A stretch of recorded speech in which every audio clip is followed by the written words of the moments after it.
Tere! Tervist! Artur Talvik mina. Jaa. Tahaksime minna filmima sinna. Ei saa lähemale sinna poole. Aga miks ei saa? Viibimiskeeld tarbija tehnilise järelevalve ameti poolt, mida me siin kehtestame.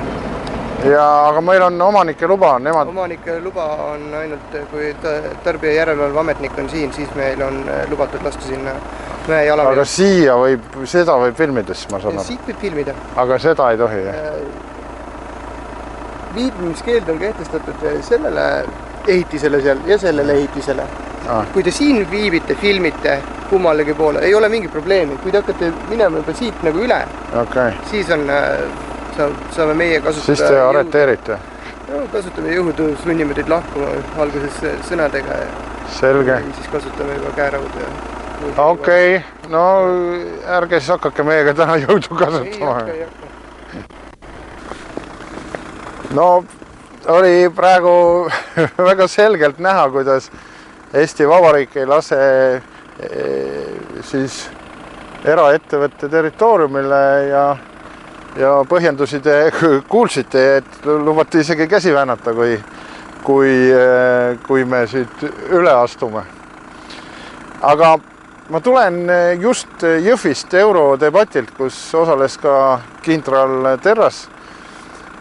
Ja kindral Terras nimetas neid tuulegeneraatoreid seal samal debatil kuradi ventilaatoriteks.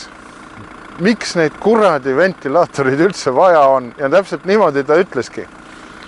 Nüüd me oleme siis nende kuradi ventilaatorite juures, kus juures ta ei pidanud silmas ainult neid Aidu karjääris olevaid ventilaatoreid, neid kurikuulsaid ventilaatoreid, vaid ta pidas silmas laiemalt kogu tuulegeneraatorid või tuulest energia tootmist. See Aidu tuulepark ja see tema ümber toimuv on üks lolluse tippnäide.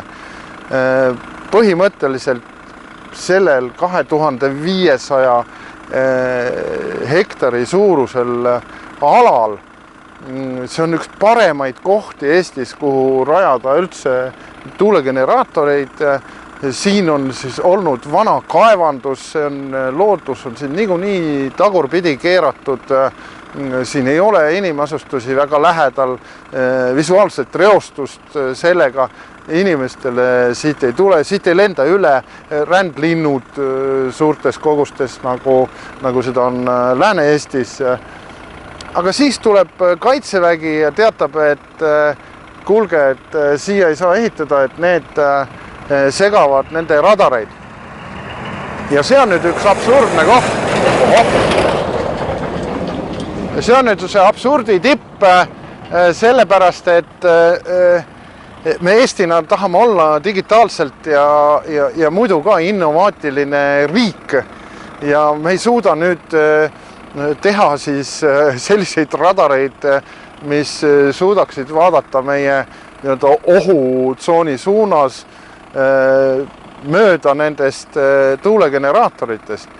See on üks absurdsemaid lugusid, mis tänases Eestis üldse toimub ja üks vastuolulisemaid lugusid. Et ühest küljest me räägime, et me peaksime põlevkivi tootmise lõpetama ja leidma uusi energiatootmise vahendeid ja siis, kui on olemas ettevõtjad ja olemas koht, kus seda teha, siis öeldakse, et see on kaitsepoliitiliselt vale otsus.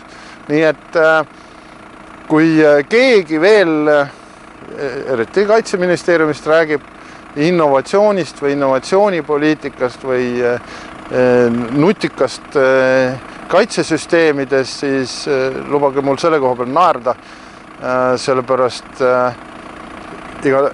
kõikides muudes maades, kus selliseid asju on, leitakse sellele riigile ja tema elanikele kõige parem lahendus.